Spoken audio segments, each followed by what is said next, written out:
Okay. Good afternoon, everyone. Good morning. Happy time zone, wherever you're joining us from across the country today. Really great to have you all here. Thank you so much for making the time. We'll wait a few minutes before we get started with today's webinar as folks trickle into the call. Wanted to let everyone know that the meeting, or should I say webinar today, will be recorded and shared on Nature Canada's YouTube channel afterwards. So if you have friends or family that are interested in hearing Bob's great talk today, it will be shared afterwards on Nature Canada's YouTube channel. However, folks who are in the room today, you all have a chance to win a copy of Bob's book, Out of the Lyme Light and Into the Sunlight. I'll be contacting the winner after today's webinar from the list of attendees. And if you happen to have a copy of the book already, let me know if you are the chosen winner and we'll pick another winner. I have read Bob's book myself. It's wonderful. I really enjoyed it as a birder myself with chronic illness. It was a topic really close to my heart. And with this week being Birdability Week, which you'll hear Bob talk about in his great presentation, what a better time. There's no better time, I mean, to have a good talk today from Bob. So with that, just wanted to take a moment, introduce myself. I'll be brief here. If we haven't met before, my name's Autumn Jordan. I'm Nature Canada's Bird Friendly City Organizer. I started at Nature Canada in 2021 while having an internship during my master's degree with Ted Chesky, our naturalist director. I had the amazing opportunity to go out to Dunville Marsh here in Ontario and do some species at risk and swallow monitoring. And before I introduce Bob, I wanted to take a moment to acknowledge that we're all calling in from different parts of so-called Canada today. And the land that we're all calling in from is the traditional unceded, unsurrendered territories of many Indigenous, Métis, First Nations, and Inuit communities.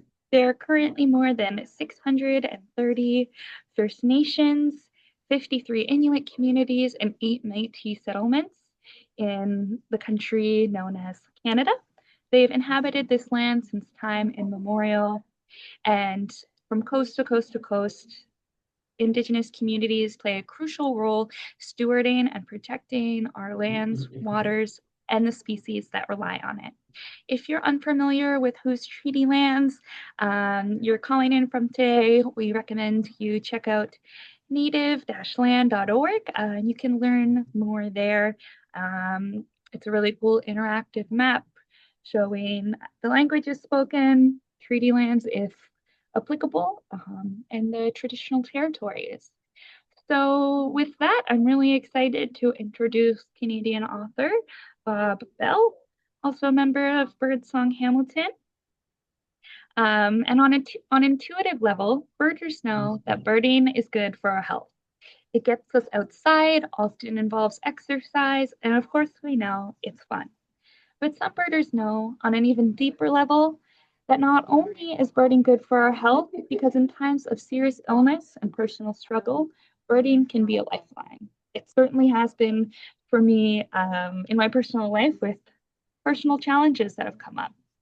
Robert Bell's remarkable Out of the Lyme Light and Into the Sunlight tells the story of one such birder with grace, honesty, and moving prose.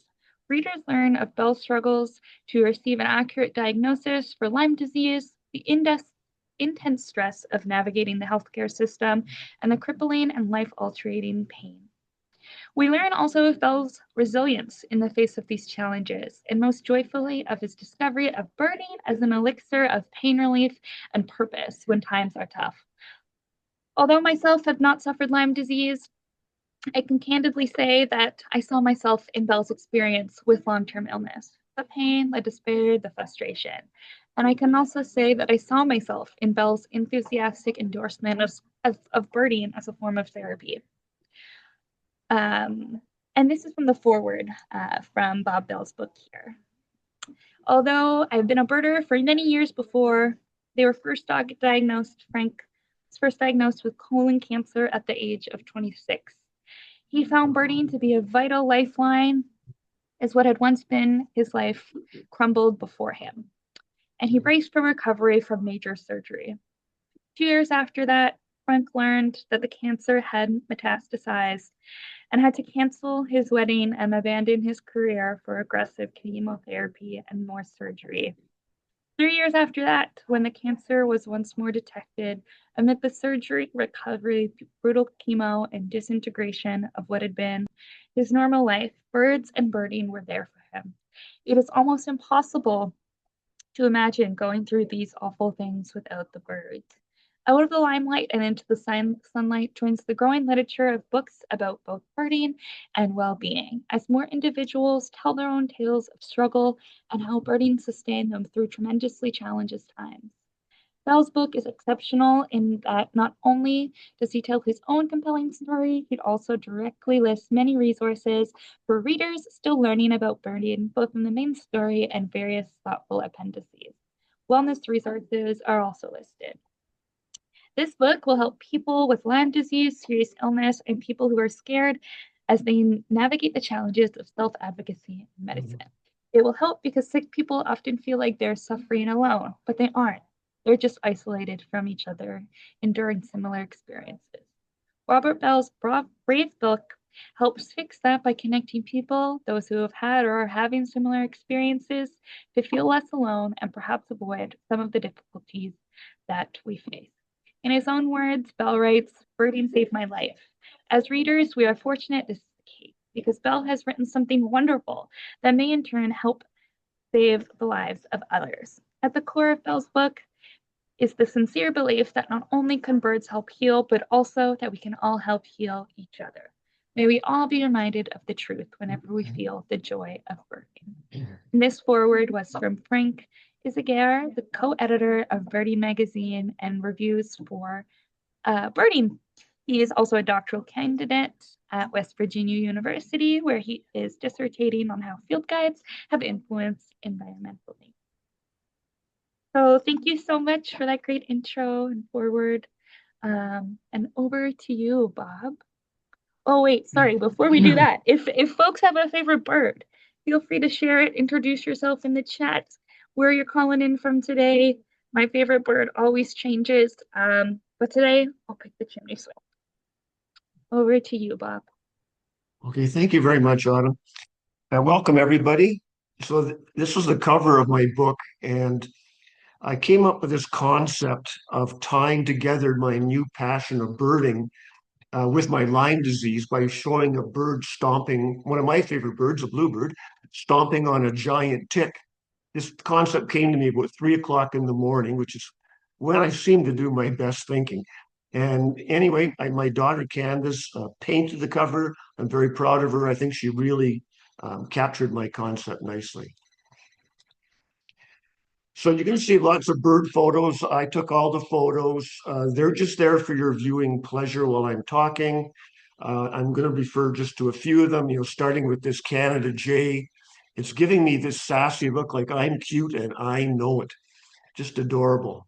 So again, thank you, Autumn, for inviting and hosting me, and all of you online for attending. I like to think of my story as a story of hope because birds allowed me to reinvent myself after I basically had to retire because of Lyme. So when I came across this Emily Dickinson poem, it really resonated with me. And it's called "Hope is the Thing with Feathers that Perches in the Soul and Sings the Tune without the words that never stops at all." So a quick word about me. I grew up in Sault Ste. Marie, the Sioux in Northern Ontario. My dad was a high school science teacher and vice principal, and he's the one that really instilled in me a huge love of all kinds of science, nature, and the outdoors. So it's probably not surprising I ended up in a career that essentially combines all three of those as a geologist. I got an honors geology degree and ended up working 35 years in mineral exploration all over the world. The map shows some of my adventures.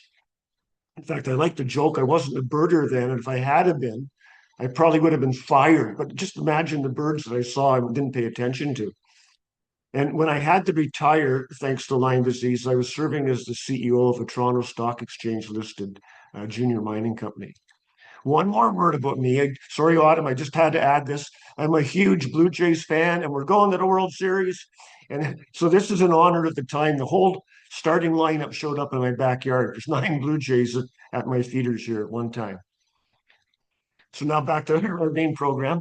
When I was working and giving corporate presentations to investors and analysts, my lawyer always said you have to have a disclaimer, which was called a forward-looking statement, which basically meant you couldn't trust or believe anything I said was ever going to come true. And so, I wanted to put this in that, I am a geologist and an amateur birder. I am not a doctor. I'm not giving medical advice. I'm just relaying my own experiences and, how I understood them at a time when my brain wasn't functioning all that well.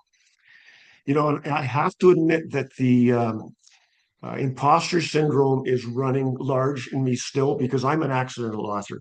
I wrote this book initially just for myself because it was just cathartic to get it down out of my system, all the frustrations of what I went through. But on a whim, I submitted it to a few Canadian publishers and got very lucky. So I'm still in shock, honestly. So when I found this cartoon, it really, really hit home. A woman sitting at a desk looking at a laptop, but maybe she's looking at the birds out the window and they're mocking her, judging by the amount of time she spends staring out the window at us. She's either a committed ornithologist or a very unfocused writer. And I'm 2 for 2. So when I tell people I have Lyme, the first question I always get is, well, where did you get it? And the short answer is I've got no idea. I'm not aware of having had a tick bite or an embedded tick. I have been exposed to a lot of pathogens globally. You saw the map. I've worked all over the world. All I know for sure is when my symptoms began, and I'll come to that. But why am I not aware? And this is the interesting part that ticks can be infectious even at the nymph stage, which is anywhere from a pinhead to a poppy seed size.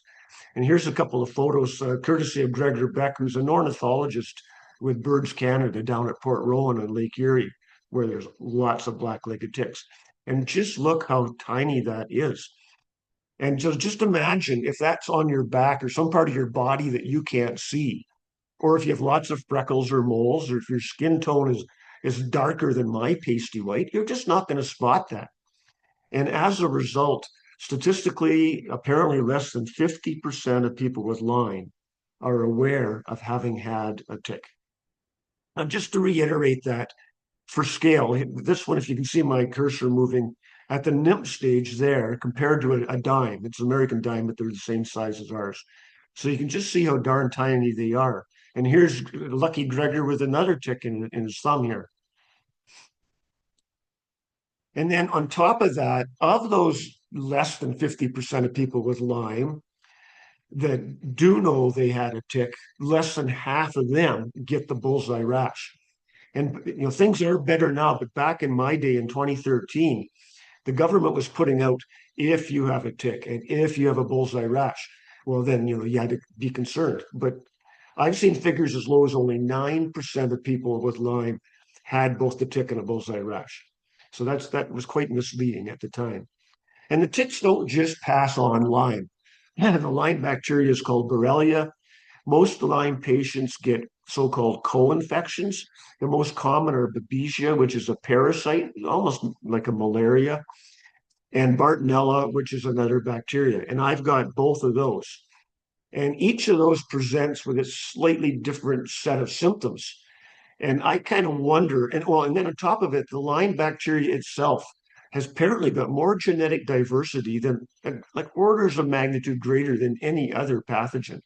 So there's apparently something like 300 different strains of Lyme bacteria. So I kind of wonder, is this why every Lyme patient seems to present with a slightly unique set of symptoms and takes a different amount of times to heal, if ever? Maybe it's based on the ratio of the toxic load of all these different pathogens. Just a guess on my part. So I said I know when it began, and it's hard to believe now that it was 12 years ago. In September of 2013, I was just back home to Toronto when I had been on a back-to-back trip, first in South Africa, where I know I got bit by something several times, and then I went to a wedding in Saskatchewan where there was a big outdoor roast, and I went and stood in some tall grass, which could have been full of ticks for all I know. And anyway, after those two trips, just a few days later, I came down with just massive cold chills and a high fever. And I remember thinking, oh, darn, I hope this isn't dengue fever, because I had contracted dengue in the Brazilian Amazon previously. It's transmitted by mosquitoes. It's called, the nickname is breakbone fever. It takes about 10 days to get over it. There's no treatment, there's no cure, nothing to prevent it. And, so I was really worried because I can still remember the infectious disease doctor kind of wagging his finger at me and saying, don't get it again, because the second time around it can go hemorrhagic and be fatal. So a couple of days later, this was gone. And so I just forgot all about it and got on with my life. And then about a month later, sort of about mid-October, so roughly the 12 years ago right now, the bizarre symptoms began. And so in hindsight, that September chill and fever was either the onset of Lyme that I contracted on one of those two trips, or it was a random infection which triggered latent Lyme. I was later to find out from my Lyme doctor that she believed that you could carry Lyme dormant in your body for up to 10 years, and a random infection could trigger it. So I'll never know, and it doesn't matter. I ended up with it. So these bizarre symptoms, we'll start going through them. I mean, the first thing I noticed was all of a sudden, every morning when I woke up, whichever side I'd been sleeping on, say on an arm, it was just asleep. You have to kind of shake it out, and those annoying sleep sensations and pins and needles. But then within just a few days, I started getting migratory muscle pain. And by migratory, I mean, it might be my bicep that was just throbbing in pain, but then within hours, it was my tricep. And then hours later, it was up in my upper shoulder. So the pain was moving around. It was really weird. And then over the span of a few weeks, basically every body system was being affected. The big one for me was neurological. I developed really bad peripheral neuropathy, pins, needles, burning sensations in my hands and feet, a tremor, quite bad, loss of balance. I'd have to do a quick little stutter step not to fall over. And most embarrassing and frustrating were cognitive issues. They kindly call it brain fog, but man, I was dense. I'll never forget trying to buy a newspaper, and I couldn't. I tried like 6 times to count out the change, and I couldn't do it. I got frustrated, and I slapped the coins into the clerk's hand. I said, "You count it." And that was the other thing. I developed these mood swings, and I call it raging Bob would come out of nowhere. And people that know me, I mean, raging isn't my normal mood, and so this was really new and weird. And anxiety, like real anxiety in crowds, in particular, noisy crowds. Like now, once I had that, I don't even imagine how I used to go through airports constantly all over the world. I developed arthritis in my neck and crepitus. And crepitus is that snap, crackle, pop you can make in some joints, say in your fingers. And I thought, man, that's a great word because I feel like I'm becoming decrepit. I developed muscle twitches. I could sit and watch a muscle fiber in my arm and it would just go ding, ding, ding, ding, ding, ding like this and go on and on for maybe 15, 20 seconds. And I'd have heart palpitations. My heart would go out of rhythm, and which would really freak me out. And I found I was really easily winded, particularly if I had to climb upstairs or just walking up a bit of a hill. My thermostat is almost like my internal thermostat wasn't working. I was running hot all the time. I developed roaring tinnitus, which has just gotten worse and worse. And it's now a real hearing impairment for me, which is not a good thing for a birder. And then another huge difficulty for me working was I had, what I call mega fatigue. I would be okay up until about 12, 1 o'clock in the afternoon. And then it was like I hit a wall. And it was all I could do to get back home and sleep all afternoon. And up until then, I only ever slept in the daytime if there was something really seriously wrong with myself. I couldn't walk more than about 200 meters. And I used a cane. I needed a cane for support and stability. So the big challenge is, how do you convince a doctor that all these weird symptoms are all from one common cause? They seem unrelated. And Lyme is called the great imitator because it does imitate, it can cause over 300 symptoms. So it imitates a lot of different diseases, particularly neurological diseases. If you look up the symptoms of Parkinson's, I have them all. I have some of the ones for ALS and multiple sclerosis. And just as an aside, this is interesting because Canada has the highest rate of MS in the world. And the conventional party line answer to that is because we live so far north, we don't get enough sunshine, and therefore our bodies don't build up enough vitamin D. Like I say, I'm not a doctor, but apparently vitamin D deficiency can be a risk factor for MS. But I would counter that there's literally tens of millions of Europeans who are living further north than we are and getting even less sunshine. We just forget how far north Europe is because of the Gulf Stream keeping it warmer than it should be for its latitude. So my my theory is that our excessively high rate of MS, perhaps that excessive rate is actually misdiagnosed Lyme because the symptoms can be so similar. And part of the problem is when you go and you try to get tested, they do a two-tier blood test. And the first one's quite crude and the second one's more definitive. And if you don't get positive in the first one, you don't get the second one. And the first one misses about 55% overall of Lyme cases. And it's even worse if you go and get tested in the first few weeks, because what it's detecting are the antibodies. And if your body is compromised, your immune system, or if you just haven't had time to build up detectable antibodies, it's going to say you're negative and you're not. So there are roughly, supposedly, about 500,000 cases per year in the US and about 3,100 in Canada. I suspect there's much more than that. So here we're going to talk about my frustrations with the conventional medical system and Raging Bob making his appearance. So I went to my family doctor and I must admit, I was quite scared because it was really weird that everything was asleep when I woke up, all my muscles and arms. And I went to him and he looked at me and he says, well, it's just the way you're sleeping. And it was all I could do to suppress Raging Bob. Because he said, look, I think I was 56 at the time. So, no, this is new. I've had some experience sleeping. So at least he did send me off to a neurologist to test me for MS and other things. And they did I had a brain scan and I was MRI, and I was really pleased that they found a brain, but they did not find any evidence of a neurological disease. And the neurologist literally did this, with a smirk on his face, I'm sorry. But he didn't express any curiosity or interest why I had neurological symptoms. And then, eventually I cottoned on to the idea that maybe this was an infectious disease passed on by some insect or bug or something. And I managed to get myself a referral to the guy that at the time, I think he's deceased now, but he was one of the top infectious disease doctors in Canada. And this is what he came back with. I will evaluate Bob for everything but Lyme. And he was quoted in the Toronto Star saying that he just didn't believe it existed. And he would just test and test and test again and ignore anything that shouted Lyme at him. So I just did a hard pass and said, no, thanks. This is ridiculous. And then eventually I did get my diagnosis from a lab in the States, and I'll come to that in a minute, but I took that diagnosis back to the doctor that said just the way you're sleeping on it. And he really ticked off Raging Bob because he says, well, of course they found you positive. They want your business.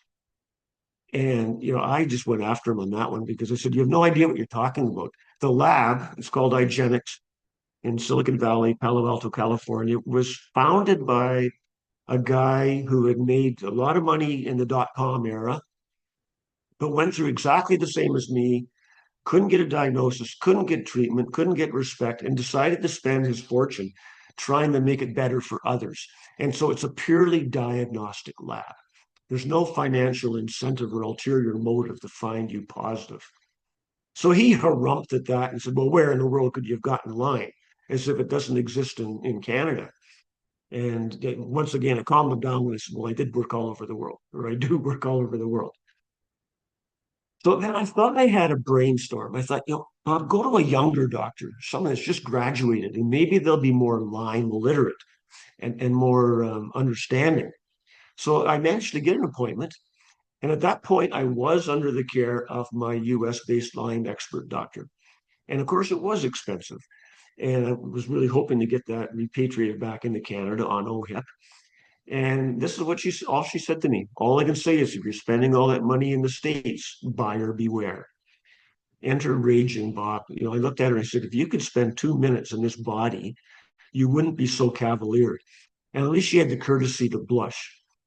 And then I was telling my daughter all this, and she laughed and said, Dad, you would have been better off going to a vet. We inoculate our dogs for Lyme. There is a vaccine. So, my one takeaway message for all of you is you have to be your own medical advocate. And the problem is I had to do it when I was least able to. You're fighting misdiagnosis, misunderstanding, and essentially mistreatment. Now, things are much better now. But, right when I was least able to do it, first off, I was scared because something really weird was happening to me. Second, I had fatigue. I didn't have the energy to fight anybody. And third, I had raging Bob and all this anxiety. So it was not an easy journey. Well, here's a photo I'm very proud of, and I do want to point out this a pair of great horned owlets sitting in their nest in the stump of a great big old tree in a park in London, Ontario. And they just look like the ultimate cute Muppet babies. So I got lucky because it turns out I had a friend who has another friend with Lyme. And she came over to visit me that Christmas of 2013. And I was telling her about it, and I could see she'd stopped listening and wanted to interrupt. And she was the first one to plant Lyme in my head because what I was telling her sounded similar to what her friend had gone through. And almost at the very same time, another friend suggested that I see an alternative doctor in Toronto who conducted this kind of weird electrodermal skin testing. Like a lot of Lyme treatments and things, it was a bit strange. He actually pulses different frequencies of electromagnetism through your body, and each one apparently represents a unique life form. So he pulsed 240 different frequencies through me that represented 240 different parasites, bacteria, and virus. And I lit up on 6 of them, and they were all either Lyme strains of Borrelia or co-infections like Babesia. So that was weird, but it seemed to work. And now the Lyme bacteria is a spirochete, meaning it's corkscrew shaped. And again, I'm just speculating, but maybe that's why we get migratory muscle pain because the bacteria is not just in your bloodstream. So they're literally corkscrewing their way through your muscles and moving around. So he was funny. He was kind of a rough and tumble Australian, and he mispronounced spirochete. And he says, it's a spear rocket, mate. And apologies to any Australians listening with my terrible imitation. So, like I said, I had this blood work with a diagnosis at IGeneX. And with that in hand, I put myself on the waiting list for Dr. Maureen McShane. She was practicing in Plattsburgh, New York. She's retired now, about an hour drive south of Montreal. And her treatment was a very strict diet, no sugar, no starch, no yeast. And that was to prevent the heavy dose of antibiotics that she bombarded you with, and different antibiotics cycling on and off to go after the different forms of the bacteria and the Babesia and whatnot. And when I was seeing her, she was literally the rock star of for Lyme patients for Canadians. She had 1,500 patients, and she told me 90 to 95% were Canadian. So after this heavy bombardment on and off for 2 to 3 years, she said, Bob, I think I've done all I can do for you. How do you think you are? And I estimated I was about 60% better. I put the cane away, but there's no way I could keep traveling. At that point, I was negotiating a mining permit in a foreign country requiring simultaneous translation. And I can't even imagine sick and raging Bob and that poor guy. Maybe would have gotten a good deal. No, but so joking aside, I had to retire and I relocated to Ancaster. And I just happened to end up in a very birdie area. And the first thing I did was put up bird feeders. I'd always had bird feeders in any house I'd lived in previously. So just before I get into that section of my talk, I do want to just wrap up a bit with the Lyme that I still have chronic Lyme, which now officially is called post-treatment Lyme disease syndrome. That's too much of a mouthful. Apparently, about 10 to 30% of people with Lyme have chronic Lyme. And the one interesting thing that came out of COVID is that all of a sudden the researchers realized that chronic Lyme and long COVID had great similarities, and mysteries around them, even though one's a bacteria, one's a virus. And it actually led the Center for Disease Control to add Lyme as an infection that can cause chronic symptoms. And that was a big breakthrough for Lyme sufferers. So, I mean, I guess the $64,000 question is my chronic Lyme because I still have active infection? Or is it because, or did the treatment work, but everything got driven into almost an overamped immune system, almost like an autoimmune situation, causing all my inflammation and pain? I don't know the answer, but on I go. Thanks for birds. So I put those bird feeders up. It's the winter of 2016, and I started watching them. And being a really birdie area, there was a lot of birds coming to the feeders. There was one I'd never seen before, a Carolina wren, which caught my attention. And being a science guy, I just started doing a lot of reading online about birds of the Hamilton Ancaster area, and got intrigued. And one day, all of a sudden, it dawned on me that normally I'd be doing this, squirming around, and I couldn't sit for very long at all in pain. And I noticed my mind was off my body because I was really into these birds. So in that research, I came across that there's this fabulous Hamilton Naturalist Club.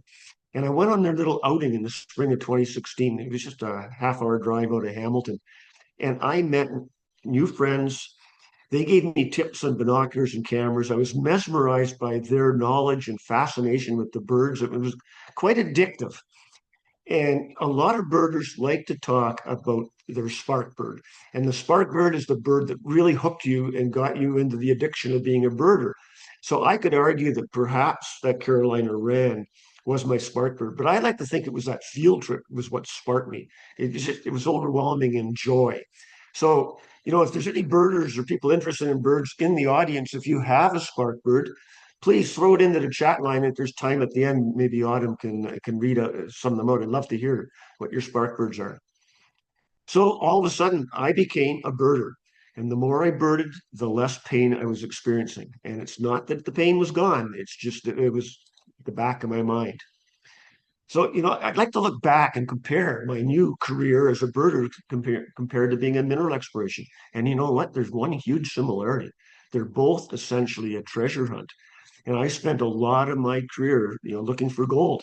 And here's a golden crown kinglet foraging for insects in goldenrod. So sometimes you use straight gold when you're out birding. In other ways, they're not the same in the sense that every specialty has lots of acronyms and buzzwords that you have to learn. And you learn the lingo. And as a geologist, a BIF is an acronym for banded iron formation, and basically iron ore. Here's a beautiful example from my collection. But early on in my birding career, I was out and this beautiful flock of tundra swans was flying over, and there were a couple of birders I didn't know standing just behind me. And they were talking, and I overheard them say, one said to the other, I'm really lousy at photographing BIFs. Well, my head just went on a swivel around. I thought, what the heck? Why are they talking about iron formation? And then I learned that for birders, BIF is birds in flight. And I still remain a lousy photographer of BIFs. So then I had to learn all the new terms. And pardon me for those of you who probably already know these, but for those that don't, a lifer is when a birder sees a new species for the first time. So they've got a lifer, and they often celebrate with a piece of lifer pie. Or if you go chasing a rare bird, but you don't see it, you missed it, or it got away before you got there, that's called dipping on it. You dipped on the bird. You get a great picture, people say, nice capture.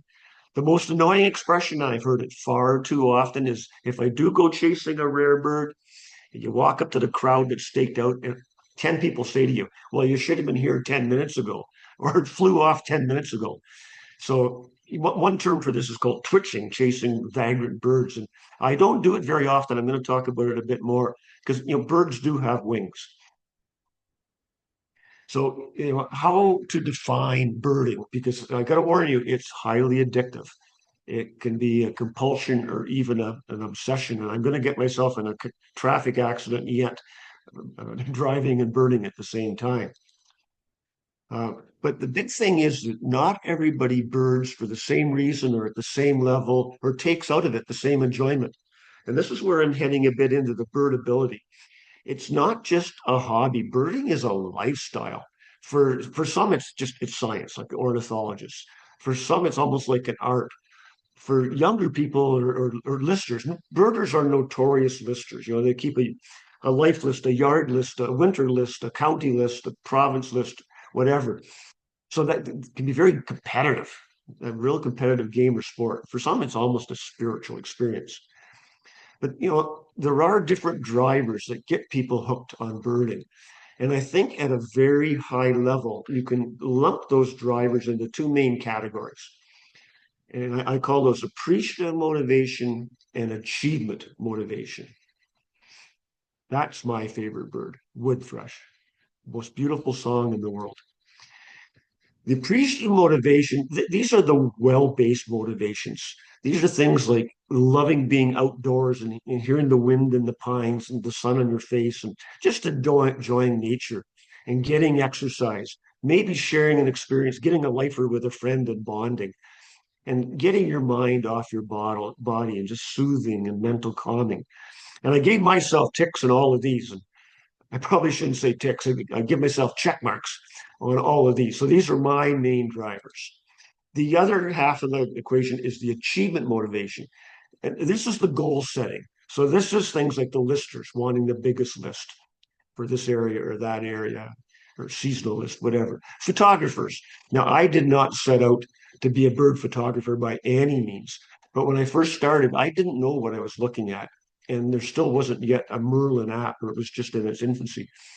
So I would take pictures and bring them home and then research them to find out what I'd seen. And then my skill developed, and I'm quite proud of it now, and to the point where I post a daily bird. And skill building, there's citizen scientist contributions like contributing to eBird, which I'll talk about in a bit. Christmas bird counts, backyard bird counts, posting photos on social media, which I now do. Some birders keep a blog, a daily blog. So some of these I am intrigued by, but my main drivers are the appreciative motivation, not the achievement. So I'm going to go through a series of slides of why I am so passionate about birding. And one of my corny dad jokes is that BIRDS is an acronym for birding inevitably reduces disease symptoms. Look at that tufted titmouse. How can you not help but smile and feel good about life? It's just so cute. And I don't like when people say bird's cute, but it is. It's like the ultimate cute cartoon bird. And you just feel good about things. So, my main passion and health benefit of birding is that it acts as a form of mindfulness and mental calming, gets my mind off my body and helps me cope with my limitations. And even Carly Simon, the singer, is a birder, and she's quoted as saying, "The sound of birds stops the noise in my mind." I love that it challenges my sense of observation and slows me down. Sometimes I have to sit for half an hour hoping a bird's going to pop back out or come into view so I can get a better picture. And took great pride in learning to identify so many species by sight and by song. That's a challenge now, and developing the photography skill. So I love all of these. Making new friends is a big one. And I did not think it was possible to gain so many new friends at my age. And throughout my life, and I'm going to call that BB, and that's not for Bob Bell, but for before birding, my friends, lifetime friends, were either, schoolmates from when I was a kid or, next door neighbor kids or work colleagues. And I bet that applies to most of you. But you become a birder And all of a sudden, you've got friends from all walks of life, and you're all united with this common, intense passion. It's just a wonderful, wonderful feeling. When I was working for the last 10 years of my career, all I was working with were like PhD geoscientists and lawyers. And what a weird bubble that was. I wasn't meeting normal people, so it was wonderful to get out, and I've made so many wonderful friends. Not that I got rid of the old ones, but it's fantastic. And now I am going to take a temporary diversion for some cuteness overload, just because I'm so proud of this in the next picture. I was so lucky to be tipped off on the location of a ruby-throated hummingbird nest in Oakville this past June. And not wanting to disturb her, I went once a week for about 3 weeks just to check in on her, and got this picture of her sitting on her nest. And then a couple of weeks later, she had one baby, and look how big it was, and she's feeding it. And I believe it fledged 5 or 6 days after I took this picture. What an experience. So there's the sort of thing you can maybe end up doing as a birder. Already talked about, but I do love soaking up that fresh air and nature and getting that exercise. It just feels good to be alive outdoors. I love watching birds going about their busy lives. If somebody calls you a bird brain, take it as a compliment. They work so hard, they're so industrious, full of danger, and yet they survive. Um, I love the cyclicity of birds, the way they demark the passage of time. I don't go through normal seasons anymore. It's spring migration, nesting season, fall migration, and then we're heading into owls and duck season, and then go around the sun one more time and back into spring migration. So most songbirds migrate at night.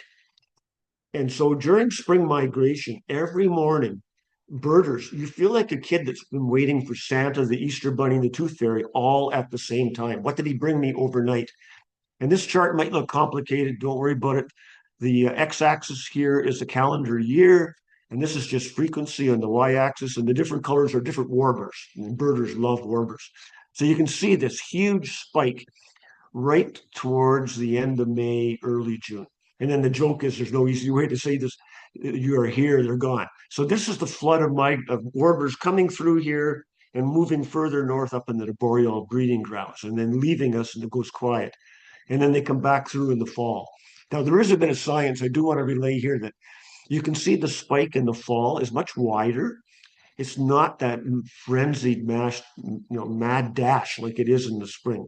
In the spring, it's a race for the males to get up north, stake out the best territory, and therefore hopefully get the best suited female and best breeding opportunity for reproductive purposes. Whereas in the fall, it's a much more leisurely affair. They're just puttering their way south. So, it used to be called bird watching, and it's now called birding, and that is a much cooler term. It's more serious, it's more active, it's less passive, and what I like most about it, it's more inclusive. And as an example, there are blind birders. They are totally birding by ear, and so they're not bird watching, but they're birding. And I like to joke that birding is no longer a nerdy hobby of old men and silly tilly hats. I think a lot of the reason it's become so cool is technology. There are apps on your phone. There's this eBird. eBird is a Cornell Lab of Ornithology app that you can download, put it in your phone, and it's where people record all of their sightings, and then you can access that, so you know who's seeing what where, which is very, very helpful. And digital cameras. Now you can take 1,000 pictures, and one's in focus, you just delete the others. So I think that's made it a lot more appealing. And one of the best things that came of the pandemic is birding became the fastest growing hobby on the planet. There were articles I saw a headline in an Indian newspaper, New York Times, in London, Australia, because it didn't matter what your pastime or hobby was, it wasn't happening. You couldn't even watch like professional sports on TV. So I think people were sitting out in their backyards more, or walking around the neighborhood and paying more attention to the birds, and they became aware of the birds. And I suspect the birds were even a bit louder sounding because there was less traffic and less industrial noise. And so a lot of people got hooked on birding, and it's carried on. It's wonderful. Now, there are already lots of studies and books about how nature in particular and birding is good for your mental health, kind of soothing and calming, lowers your blood pressure and improves your mood and whatnot. I think my book actually is one of the first, if not only, to take it to the next step of actually also affecting to the benefit of your physical health. Now, there's lots of types of birding, and I'm going to go through a few, but the key thing I want people to know is it's not a contest. It does not require expert knowledge or expensive gear or long, strenuous hikes. You do what you can and you bird to your bird ability. Don't compare yourself to others. Take out of it what you want and enjoy. If all you can do is sit and watch bird feeders from home, you're a birder. If you can walk down to a park and sit on a bench and listen to the birds singing, you're a birder. And if you've got health issues that don't allow you to get out at all, you can watch nest cams and feeder cams online from around the world 24/7. And those are fascinating. And I put some of these resources in my book, as I think Frank mentioned in the intro. So birdability is really important to me, and inclusiveness. You want to welcome people. Too often it's happened in the past where a newbie will ask a dumb question. Well, there's no dumb questions, and someone will put them down and mock them. You don't know that. Well, it's getting so much better that people are reaching out and trying to help newcomers to get involved. My birdability um, is kind of weird with my line because I love my friends dearly. I talked about making all these new friends, and I'd love to socialize with them, but I really don't like birding with a bunch of them at once. And that's because of this Lyme anxiety. I'm really worried that what if I hit that wall and need to go home and for sharing a car and they want to bird all day and I've got to quit. I don't want to ruin it for everybody else. So I really prefer just to be able to go on my own. And when I've had enough, I quit. And if I want to just sit and commune with a bird for half an hour, whereas maybe one of the birders with me is a lister. He's got the tick. He wants to move on. Well, I just want to sit and watch the bird for a while. So I prefer to do my own thing. I probably am the only birder in the world that doesn't really like Point Pewley, one of the best birding spots on the planet. It's too busy. There's too many birders. It's like the red carpet with the paparazzi. All you can hear is click, click, click, click, click. The camera's going, and if I can't see the bird or get in focus, I get birding FOMO. Fear of missing out. And the eBird, I use the data from eBird, but I do not contribute to it because if I had to count birds and put it on, it would just stress me. It would make it feel like work and ruin this wonderful hobby for me. Others, I see them do it in the field right on their phone. It's amazing. So I've already mentioned this one specific type of birdie that's chasing rare birds or vagrants. In other words, birds that are out of their normal range. Either their internal compass doesn't work right, or they got caught up in a storm or whatever. And that it's called twitching in England. And it comes from apparently a couple of fellows in the 1950s in Britain were bird watching back then on a motorbike. And the guy in the back was always sitting in the cold, twitching. So anyway, I don't do it that often because, as I've already said, I normally hear, well, you should have been here 10 minutes ago. But this Lewis's woodpecker, a beautiful woodpecker, you can see where it normally lives out in Western North America. It showed up in the backyard of a home on Manitoulin Island. And I happened to have a brother and an aunt living there. So I thought, well, I'm going to go up and see it. And I did. And I met the woman in particular. It was the host, Phyllis, just wonderful people, Phyllis and Bob. They had something like 299 birders come to see this Lewis's woodpecker. And as an example of the wonderful people that you can meet, Phyllis and I continue to be friends to this day. This was, I think, 3 years ago now. And we talk on the phone 2 or 3 times a year. But, it's just so much fun. That Lewis's woodpeckers are birds that don't have sexual dimorphism, which is a fancy way of saying the males look like the females. They don't look different. So you can't really tell them apart. But Phyllis says to me, well, Bob, it's a guy. And I said, well, how do you know, Phyllis? And she said, because he's lost. And then I started laughing and she said, and he didn't stop and ask for directions. So, it's just the kind of people you meet is just fantastic. My favorite type of specialty birding is called 5MR, and that stands for 5 mile radius. And it's a personal challenge to find as many species as you can within 5 mile radius of your home. The original intent was to lower birders' carbon footprint. So you aren't driving all over the place chasing birds. Stay close to home and fill the databases with birds at home. And a friend of mine, and I should stress, it's not a contest because depending on where you live, if you're living in downtown Toronto, you're not going to have that many places to bird. But if you're living like where I do, I've got access to shoreline and to farms and to marshes. So lots of habitats, lots of different bird species. But a friend of mine in the fall of 2019, he put this challenge out to Ontario birders. He said, for 2020, let's do a 5MR. He couldn't have known that he couldn't have picked a better year for 5MR than 2020. That was the only place you could bird was at home. Algonquin was gated, Point Pelee was gated. And for me, it was fantastic because it gave me great comfort. For example, I found a couple of storm drainage ponds that I didn't know existed. And therefore, I was getting ducks, different ducks and shorebirds and plovers and sandpipers that I didn't think I'd be able to get close to home. So that it really gave me comfort that as I get older and I have additional health problems, I don't need to travel. I can get my fix right close to home. And I'm proud to say I'm up to 208 species since we started that in within 5 miles of my home in Ancaster. And 19 dips where either I was away or it was gone before I got to it, so I missed them. So I really stress you got to keep your eyes open. You never know what you're going to see.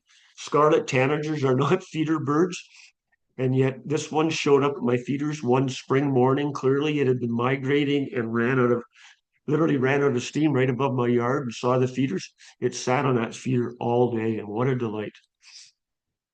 Another time, there was a there's a fellow that puts out what's called the winter finch forecast. And the winter finch are birds like these evening grosbeaks that live up in the boreal forest, and they'd eat the seeds from cones, for example, or from keys off maple trees and birch and whatnot. But if the crop is poor, and they don't normally migrate, but if the crop is poor in the winter, they have to come south looking for food. They start roaming further and further south. So that he'd warned that he thought there was going to be a big eruption of boreal birds in the fall of 2022. So I went out and bought this bigger platform feeder, got myself lots of black oil sunflower seeds. I built it and they came. I never dreamt I would have evening grosbeaks. Normally, you'd have to go at least to Algonquin Park to see them. And they hung around for several days. It was just fantastic. You never know what you're going to see. You wouldn't believe how long it took me to finally get a chickadee to land on my chickadee ornament. And I love the expression on his face. It's like, whoa, hello there, big boy. You know, even if you're rolling your eyes and aren't really interested in birds, I guarantee you use bird sayings in your everyday speech. So I actually devoted an appendix in my book where I tried to think up every expression. And I'm not going to sit and read these to you, but the early bird catches the worm, or it's a chicken and egg situation. We use them all the time. But I must fess up, I do have an ulterior motive to loving to talk about birds and giving this talk. And that's because the more people who I can get hooked into birding, more people are interested in conservation, protecting the birds and their habitats, preserving and enlarging our green spaces, concerns about climate change. Birds and birding really are the gateway to being an environmentalist. So that's a good segue back to a bit more about Lyme. Now, these two maps are from the Public Health Ontario, and the yellow blobs are the areas where you're at risk of getting Lyme, according to them. 2015 on the left and 2024 on the right. Now, I guarantee you they underrepresented it in 2015. 2024 is probably more accurate. But in the fine print, which you won't be able to see, is in 2015, they called it Lyme disease risk areas. In 2024, they changed that to Ontario black-legged tick established risk areas. In other words, that's an acknowledgement that the ticks aren't just carrying Lyme, but you could just get Babesia or Bartonella and not the Lyme bacteria. So they're still carrying diseases, whether it's Lyme or not. And then in the very fine print here on the one on the right, they kind of fess up and say, look at the ticks are actually moving around on the backs of birds. That's how they get further north. And so they could get off a bird anywhere, and basically you're at risk anywhere, basically. So the whole map could be yellow. Okay. Excuse me. So here's a couple of examples of Vire's a thrush. You can see ticks on it. Common yellowthroat's a warbler. It's got 4 or 5 ticks visible here. And then with climate change, the ticks fall off. The bird migrates north, the tick falls off, but it survives because it's warmer. Here's a song sparrow. I took this actually on my birthday at the end of March this year, and you can see a tick on its eye. So they're already out. I mean, they're viable down apparently to about 0 to 1 degrees. And a 2008 study had shown that they estimated that northbound migrating birds bring into Canada 50 to 175 million black-legged ticks or deer ticks every year. So no wonder it's just becoming exponentially more prevalent. But my big fear is that I've done fear mongering and scared you. And the last thing I want you to do is lose your enjoyment of the great outdoors. Don't let your fear of Lyme ruin it. Not just remember, not every bug bite is a tick bite. And I put bug in quotes because ticks actually aren't insects, they're arthropods, but that's just a detail. And not every tick is the deer tick or black-legged tick that carry Lyme, and not every one of them has Lyme. So just because you have a tick doesn't mean you're doomed. So take some sensible precautions. You stay in the trails, avoid tall grass. Don't be sitting on logs or leaning against trees. Tuck your pants into your socks. Um, it's really good if you can throw your clothes into a dryer when you come home for 20 minutes on high heat. That will kill any ticks on there that you can't see. And be like this young romantic couple. When we get back to the cabin, I'll open the champagne, build a nice fire, and we can examine each other for ticks. But once aware, act quickly. Lyme is curable if treated immediately, and the clock is ticking, pardon the pun. But like I say, things have gotten so much better than just my time 12 years ago.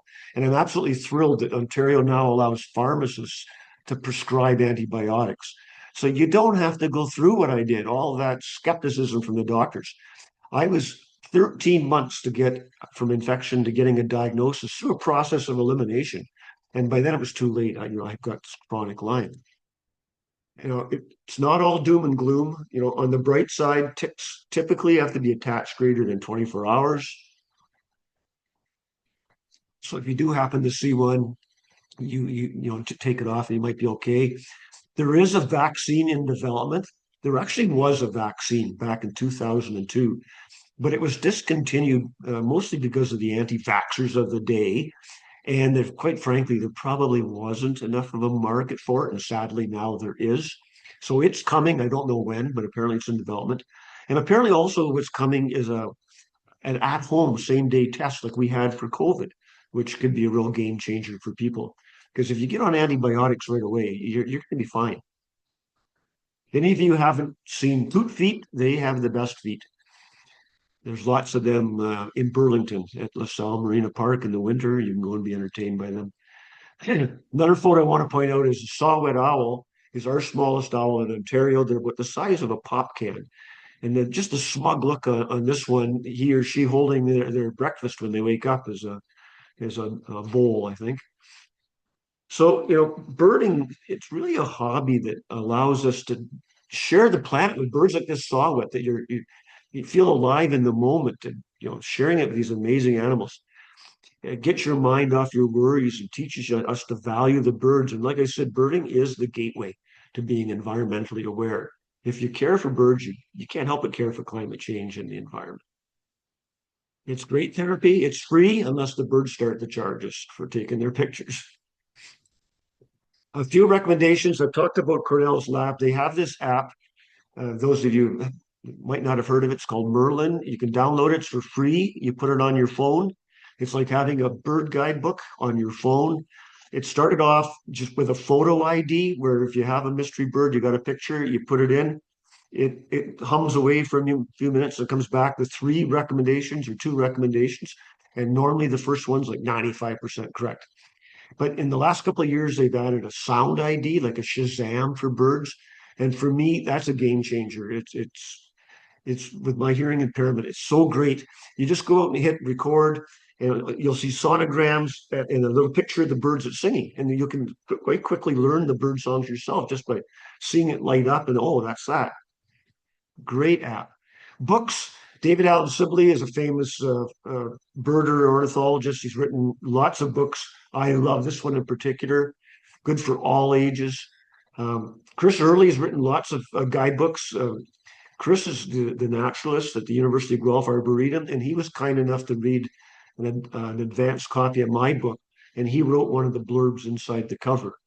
And Jennifer Ackerman, like Sibley, everything she writes is just so instructive and interesting and fascinating. Highly recommend anything by her. Now, I have a friend, Kelly Sue O'Connor, who's been doing a series that she calls Birder Brain. And she runs a website and she does video interviews. And I'm proud to say I was one of the first that she interviewed to discuss how birding is beneficial for your health. And on her website, she actually quotes me from my book, and I'll read it to you. For me, birding's effectiveness as therapy is related to its status as a form of meditation or mindfulness. It gets you to focus on the moment and to block out all extraneous thoughts, worries, anxieties, and noise that our brains are so great at churning up. And then I found this little meme on the right, Southerny. Southerny supposedly means the serenity one feels when listening to the chirping of birds. I don't know if that's just internet nonsense and isn't real, but I love it. It's very applicable. So that's a real snapshot, a journey through my book and my trip with Lyme and birding. If you've got friends that are you're trying to hook them in birding, I think my book might help you win the argument. Lots of resources.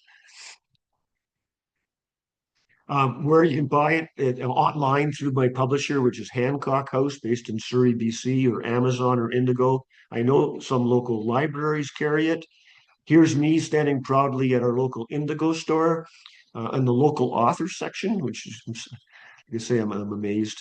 It's at Wild Birds Unlimited stores. Urban Nature has 9 stores across Southern Ontario. They're carrying it. I'm very proud that it's in the Visitor Center at Algonquin Park, Point Pelee, and Birds Canada at Long Point. If you have any questions, there's my email address. I post a daily bird on 3 social media sites, Facebook, Instagram, and Blue Sky, all under the handle The Birder Bob. I'm going to create a little bit of a handout PDF file that Autumn can email the participants, so you don't need to worry about writing any of this down. You'll get that. I want to thank you, Autumn, and Nature Canada for giving me your platform to share my passion. You guys are doing great work. I love that you initiated the Bird Friendly City program. That's how I met Autumn. I was on the Burlington Hamilton team and was on it until we got certified by Nature Canada. So very, very pleased that you do that. And I implore the audience to throw some of your donation dollars towards Nature Canada. They'll put it to good use. And just, wrapping up in early January, I was out with a good friend early in the morning, and we came upon this barred owl just as the sun was coming up, and it was just magical, like the golden hour of light on that. Look at those black eyes looking into mine, and made me think of the song by Nina Simone, "Feeling Good." Birds flying high, you know how I feel. Sun in the sky, you know how I feel. Breeze drifting on by, you know how I feel. It's a beautiful song, beautiful bird, beautiful outing, and just another great birding experience. So these are the last words I wrote in my book. Life is a journey. It is incumbent on us to make the best of it. I hope my journey might inspire some folks suffering with chronic illness to get out of the limelight and into the sunlight, where the singing birds will warm your heart and lift your spirits. This is my beloved camp up in Northern Ontario. In June, sun's rising about 4:45 in the morning, but I can just hear the loons calling. Just takes me right back. So wishing you all good birding and good health, and thank you very much for attending. Thank you so much, Bob. I really appreciate your kind words about Nature Canada. I really loved your presentation, loved the photos of all your great bird photography images. Before folks run away, I wanted to announce our winner of Bob's book giveaway is Jeanette Kronlick. I'm going to pronounce your last name wrong. Jeanette C. If you're still here, would you be able to give me your best way to contact you, and I'll get in touch to be able to have a copy of Bob's book sent your way. So that's Jeanette C., the winner of Bob's book, copy of Bob's book. Let me make sure they're still here. Yes, they are. Okay. Um, and do folks have any questions for Bob? You can use the raise hand function. I can let you come off mute, or you can type them in the chat there. And congrats to Jeanette for winning the copy of Bob's book. As I said, I've read it. It's wonderful. While we wait to see if there's any questions. Brenda says her spark bird was is the Canada warbler? Is it was or is? Brenda's is the Canada warbler. Heather says northern cardinal. Louisa, American woodcock, watching them do mating dance at dusk about 14 years ago near the Ottawa River was very moving. I still need to see one. They're a huge, meme on the internet with their little funny dance and meeps. Jenna says Scarlet Tanager. Phyllis Evening Grosbeak. I love that. Mary says yellow breasted chat. And I've Oh, never wow. seen those before, but I do think that's a European bird. So that's really cool. Um, Peregrine Falcon, Mike says. Um, and I shared your social media links in the chat there, Bob, for folks.